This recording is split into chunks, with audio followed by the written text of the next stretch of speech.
নমস্কার বন্ধুরা, আমি এডিএন আর আপনারা দেখছেন এডিএন এডুকেশন। বন্ধুরা, শিলিগুড়ি করিডোরকে লক্ষ্য করে বাংলাদেশ সশস্ত্র বাহিনী পশ্চিমবঙ্গ সীমান্তের কাছে তুর্কি নির্মিত বাইরাক্তার TB2 মনুষ্যবিহীন আকাশযান UAVs মোতায়েন করেছে। এর ফলে দুই দেশের মধ্যে চলমান উত্তেজনা আরও বেড়ে গিয়েছে।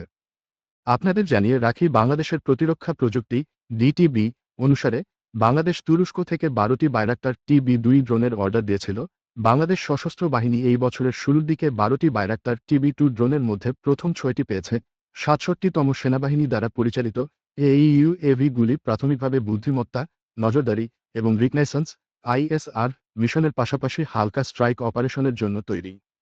হঠাৎ শিলিগুড়ি করিডোরের কাছাকাছি বাংলাদেশ বাইরাক্তার TB2 ড্রোন মোতায়েনের কারণ হিসেবে বলেছে যে নিজেদের এলাকার প্রতিরক্ষা এবং নজরদারি করার জন্য এই মোতায়েন। বাংলাদেশ যতই নিজের এলাকার নজরদারি করার অজুহাত দেখাক, প্রকৃতপক্ষে আমরা সবাই জানি যে পাকিস্তানের কথায় ভারতকে চাপে রাখার জন্যই বাংলাদেশের এই পদক্ষেপ। এখন প্রশ্ন হচ্ছে যে বাংলাদেশের এই ড্রোন মোতায়েনের জবাবে ভারত কি পদক্ষেপ নিয়েছে এবং এর ফলে ভারতের কি কোনো চিন্তার বিষয় রয়েছে। বন্ধুরা, বাংলাদেশের এই ড্রোন মোতায়েনের জবাবে ভারত শিলিগুড়ি করিডোরের সুরক্ষা আরও বাড়িয়ে দিয়েছে। পশ্চিমবঙ্গের সীমান্ত বরাবর আর্মি এবং বিমানবাহিনীকে হাই অ্যালার্টে রাখা হয়েছে। ড্রোন মোকাবিলার জন্য সফট হার্ড উভয় প্রকারের counter drone system Siliguri corridor মোতায়েন করা হয়েছে। সোজা কথায় বলতে গেলে শিলিগুড়ি করিডোরকে একটি সেনা নিবাসে পরিণত করে ফেলা হয়েছে। তাছাড়া বাইরাক্তার TB2 ড্রোন এমন কোনো উন্নত শক্তিশালী ড্রোন নয় যা ভারতকে চিন্তায় ফেলতে পারে। বন্ধুরা, ভুল তথ্য প্রচারের একটি উল্লেখযোগ্য উদাহরণ হল এই বাইরাক্তার TB2 ড্রোন। আমরা বিভিন্ন সংবাদ মাধ্যম এবং সোশ্যাল মিডিয়ার মাধ্যমে সবসময় বাইরাক্তার TB2 ড্রোনকে একটি শক্তিশালী ড্রোন হিসেবে দেখানো হয়েছে এবং সবসময় একই কথা শুনতে শুনতে অনেক ভারতীয়দের বিশ্বাস হয়ে গিয়েছে যে বাইরাক্তার TB2 ড্রোন পৃথিবীর অন্যতম একটি শক্তিশালী অ্যাটাক ড্রোন। কিন্তু রাশিয়া ইউক্রেনের যুদ্ধ বাইরাক্তার TB2 ড্রোনের আসল চেহারা আমাদের সামনে তুলে ধরেছে। আপনারা জানলে অবাক হবেন যে ইউক্রেন বাইরাক্তার TB2 ড্রোন রাশিয়ার বিরুদ্ধে ব্যবহার করা বন্ধ করে দিয়েছে। ইউক্রেনীয় কমান্ডাররা জানিয়েছেন যে প্রথম 2 মাসে এই ড্রোন ব্যবহার করে ইউক্রেনীয় সেনা প্রচুর সাফল্য পেয়েছে, কিন্তু সময়ের সাথে সাথে এই ড্রোন রাশিয়ার কাউন্টার ড্রোন সিস্টেমের কাছে দুর্বল হয়ে পড়েছে।